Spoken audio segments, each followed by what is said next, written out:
Mumbai Indians captain Hardik పాండ్యాపై అభిమానులు ఆగ్రహం వ్యక్తం చేస్తున్నారు. రాజస్థాన్ రాయల్స్ తో జరిగిన మ్యాచ్ లో ముంబై ఇండియన్స్ 3 మార్పులతో బరిలోకి దిగడంపై సోషల్ మీడియా వేదికగా మండిపడుతున్నారు.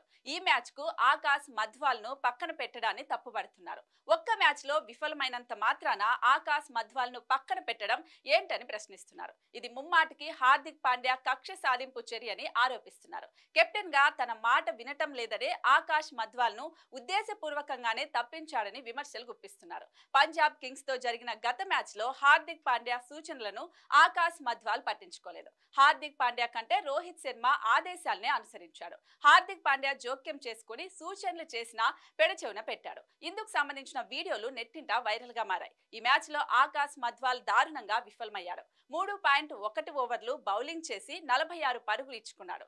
ఒకే ఒక్క వికెట్ తీసిన ఆకాశ్ మధ్వాల్ డెత్ ఓవర్ లో ధారాళంగా పరుగులిచ్చి జట్టును ఓడించినంత పనిచేశాడు. ఈ ప్రదర్శనను సాకుగా చూపించిన హార్దిక్ పాండ్యా అతన్ని తుది జట్టు నుంచి తప్పించాడు. ఇక ముంబై ఇండియన్స్ సారథ్య బాధ్యతలను హార్దిక్ పాండ్యా చేపట్టినప్పటి నుంచి ఆ జట్టు 2 గ్రూపులుగా విడిపోయింది. రోహిత్ శర్మ, జస్ప్రీత్ బుమ్రా, సూర్యకుమార్ యాదవ్, ఆకాశ్ మధ్వాల్ ఒక గ్రూప్ గా ఉండగా ఇషాన్ కిషన్, హార్దిక్ పాండ్యా ఇతర ఆటగాళ్లు మరో గ్రూప్ ను మెయింటైన్ చేస్తున్నారనే ఆరోపణలు వస్తున్నాయి. ఈ ఆరోపణలకు తగ్గట్లుగానే మైదానంలో ముంబై ఆటగాళ్లు హార్దిక్ సహకరించకపోవడం, అతను వారిపై కక్ష సాధింపు చర్యలకు పాల్పడుతున్నాడు.